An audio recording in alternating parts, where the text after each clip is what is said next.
आज हम जानते हैं सवाल नंबर 1 सुबह खाली पेट क्या खाएं जिससे गैस ना बने। सवाल नंबर 2 कौन सी सब्जी खाने से पेट में तुरंत गैस बनती है। सवाल नंबर 3 शरीर में फंसी गैस को बाहर कैसे निकाल सकता है। सवाल नंबर 4 पेट में ज़्यादा गैस बनने से कौन सी बीमारी होती है। सवाल नंबर 5 कौन सा फल खाएं जिससे पेट में गैस कभी ना बने। सवाल नंबर 6 गैस का दर्द शरीर में कहाँ कहाँ हो सकता है। सवाल नंबर 7 पेट में गैस हो तो भूलकर भी क्या नहीं खाना चाहिए। सवाल नंबर 8 क्या गैस के कारण सांस लेने में दिक्कत हो सकती है। तो सबसे पहले हम जानते हैं सवाल नंबर 1 सुबह खाली पेट क्या खाएं जिससे गैस ना बने। दरअसल सुबह खाली पेट ऐसे भोजन लेना चाहिए जो पाचन को हल्का रखे और गैस बनने की संभावना कम करे। सबसे अच्छा विकल्प गुनगुना पानी है। इससे पाचन तंत्र सक्रिय होता है और पेट साफ होने में मदद मिलती है। इसके बाद 4 से 5 भीगे हुए बादाम या 1 से 2 भीगे हुए अंजीर खाए जा सकते हैं क्योंकि इसमें फाइबर होता है जो पाचन को बेहतर बनाता है। पका हुआ केला भी अच्छा विकल्प है। यह पेट को शांत रखता है और एसिडिटी कम करता है। कई लोगों के लिए हल्का दलिया ओट्स या मूंग दाल का पतला चीला भी फ़ायदेमंद होता है क्योंकि ये आसानी से पच जाता है। अगर गैस की समस्या ज़्यादा रहती है तो सुबह खाली पेट थोड़ा सा अदरक या सौंफ चबाना भी पाचन एंजाइम को सक्रिय करता है। बहुत तला भुना चाय कॉफ़ी खाली पेट दूध या ज़्यादा मसालेदार चीज़ें लेने से बचना चाहिए क्योंकि यह गैस और एसिडिटी को बढ़ा सकता है। अब हम जानते हैं सवाल नंबर 2 कौन सी सब्ज़ी खाने से पेट में तुरंत गैस बनती है। जैसे कुछ सब्जियां ऐसी होती है जिनमें जटिल और कार्बोहाइड्रेट्स और फाइबर अधिक होता है जिन्हें पचाने में समय लगता है और आंतों में बैक्टीरिया इन्हें तोड़ते समय गैस बनाता है। सबसे ज़्यादा गैस बनाने वाली सब्जी में पत्ता गोभी, फूल गोभी, ब्रोकली और बंद गोभी शामिल है। इनमें रेफिनोज नामक कार्बोहाइड्रेट्स पाया जाता है जो छोटी आंत में पूरी तरह नहीं पचता है, बड़ी आंत में पहुंचकर गैस पैदा करता है। इसके अलावा राजमा, छोले और मटर जैसे दाल प्रकार की सब्जियां भी कई लोगों में गैस का कारण बनते हैं क्योंकि इनमें फाइबर और स्टार्च अधिक होता है।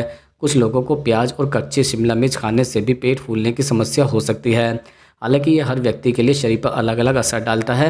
गैस से बचने के लिए इन सब्जियों को अच्छी तरह पकाकर कम मात्रा में और सौंफ, जीरा या हींग जैसे मसालों के साथ खाना पाचन को आसान बना सकता है। अब हम जानते हैं सवाल नंबर 3 शरीर में फंसी गैस को कैसे बाहर निकाल सकता है। दरअसल शरीर में फंसी गैस को बाहर निकालने के लिए सबसे पहले पाचन तंत्र को सक्रिय करना जरूरी होता है। हल्की शारीरिक गतिविधि जैसे 10 से 15 मिनट टहलना आंतों की गति को बढ़ाता है जिससे गैस आसानी से बाहर निकल सकती है। गुनगुना पानी या अदरक, सौंफ और अजवाइन का हल्का काढ़ा पीने से पाचन एंजाइम सक्रिय होता है और गैस कम होती है। पेट की हल्की मालिश घड़ी की दिशा में करने से भी आंतों की गति बढ़ती है और गैस निकलने में मदद मिलती है।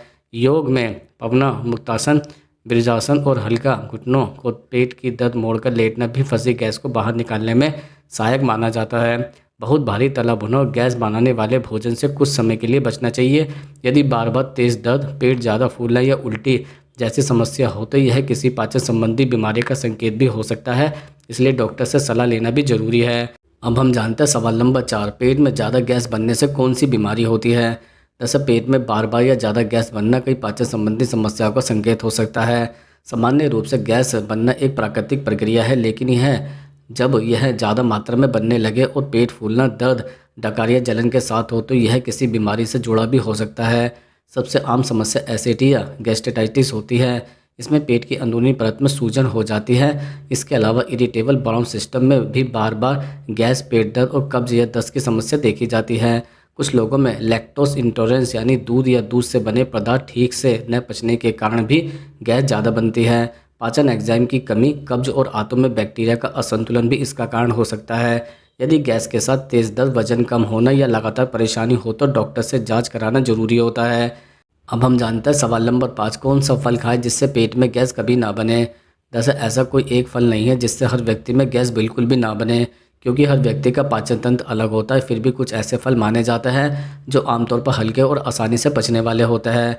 पका हुआ केला इनमें सबसे अच्छा माना जाता है क्योंकि इसमें घुलनशील फाइबर और पोटेशियम होता है जो पाचन को संतुलित रखने में मदद करता है। पपीता भी बहुत फ़ायदेमंद फल है। इसमें पपेन नामक एंजाइम होता है जो भोजन को पचाने में मदद करता है और गैस बनने की संभावना कम करता है।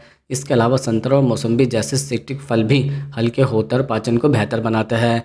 इन फलों को अधिक मात्रा में खाने के बजाय संतुलित मात्रा में खाना चाहिए।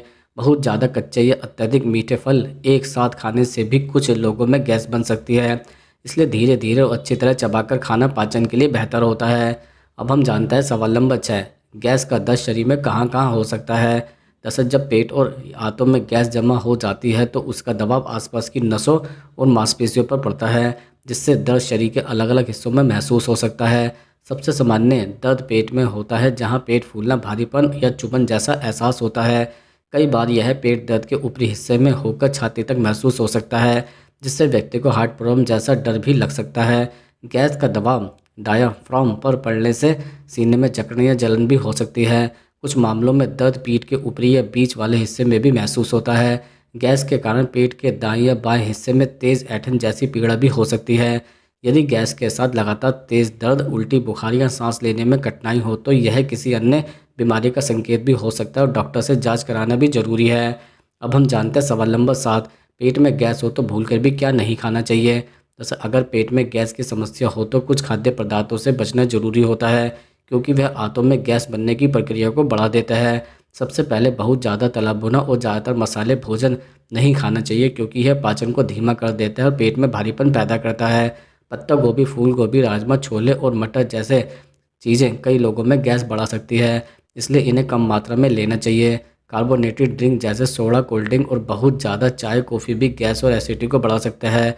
खाली पेट दूध या बहुत ज़्यादा डेयरी उत्पाद लेने से भी कुछ लोगों को गैस की समस्या हो सकती है, खासकर जिनको लैक्टोज पचाने में दिक्कत होती है। इसके अलावा बहुत तेज़ी से खाना, ठीक से नहीं चबाना और एक साथ ज़्यादा भोजन करना भी गैस बनने का कारण बन सकता है।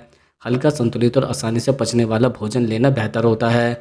अब हम जानते हैं सवाल नंबर 8, क्या गैस के कारण सांस लेने में दिक्कत हो सकती है।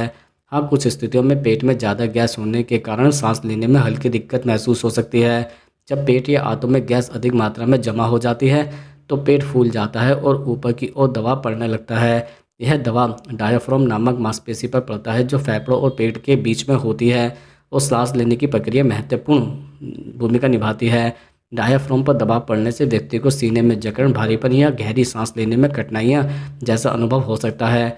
कई बार यह समस्या गैस निकलने या डकार आने के बाद कम हो जाती है। हालांकि यदि सांस लेने में तेज़ दिक्कत, सीने में तेज़ दर्द, चक्कर या पसीना आने जैसे गंभीर लक्षण हो तो इसे केवल गैस समझकर नज़रअंदाज नहीं करना चाहिए, क्योंकि यह हृदय या फेफड़ों से जुड़ी समस्या भी हो सकती है। ऐसे में तुरंत डॉक्टर से सलाह लेना जरूरी होता है।